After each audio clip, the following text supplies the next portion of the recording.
asalaamu calaykum habeen wanaagsan saaxiibayaal meel waliba oo aad caawa caalamka ka joogtaan ku sarwaada caawayo wararka ugu waaweyn sportiga channelkeena waxaanu soo qaadan doonaa caawayo suuqa kala iibsiga ciyaartooga waxa ka cusub haddaba arrimahan ku soo qaadan doonaa caawa kala iibsiga ciyaartooga waxa ka mid ah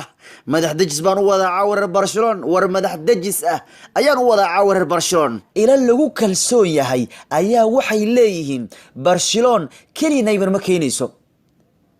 ama Griezmann kaliya ma keenayso نيمرنا ولا كينا جريزمان ولا كينا هبل الله واستند كدنبو هبل الله واشتو كوحها دنبا برشا كهر إيمانيا واو انت يدهان هوا استانو مالي دادك وان الهبل لقيو هادا وركو وحو يهي إذين كا برشلون كعسدايه ودل قاتا وركو وحي ليهن برشلون وحي كو كالسون تاي oo ay aad ugu kalsoon tahay iskuna dayaysa inay qaadato ciyaartooyga kalaha Neymar iyo Griezmann isla sanadkan isla xilli ciyaareedkan xagaga dambe looma dhigayaa leeyahay waxaana muhiimad weyn ay Barcelona tahay sanadka soo aadan ay ku guuleyso Champions League awood banaanka taala ay noqoto Champions League halkaas la iska dhigo inta u yimaadaan iska qaataan kooxaha kale inay taagtagaan heesahane geedkeeda kama iskale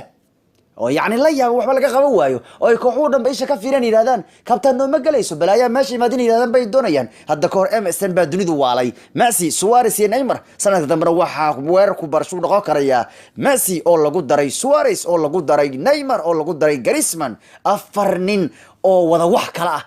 marka Barcelona waanan mar loo helayba hadaba waxay caawa warar ku leeyihiin Barcelona waxay doonaysaa inay iibsato ciyaartooyga labaduba isla waxay doonayaan isla xagaaga kan inay iibsadaan marka Barcelona isku daygeedu ugu weynaabay sameeynaano hal ciyaaryaha ma doonayso labada way wada doonayeen wada qaataan waxana warkan soo warinaya ila ku dhow Barcelona waana wargeeska Barcelona arimeeda sida hooska ula socda waana wargees inta badan arimaha Barcelona hoos ka soo ogaada waxaan wargeesku soo ogaaday haddaba in madaxda Barcelona ay doonayaan in labadaba isu keenaan min Griezmann ay keenaan ninka kale Neymarna ay keenaan marka Barcelona warkeedu waa cad yahay la leeyahay Barcelona warkeedu waa cad yahay la leeyahay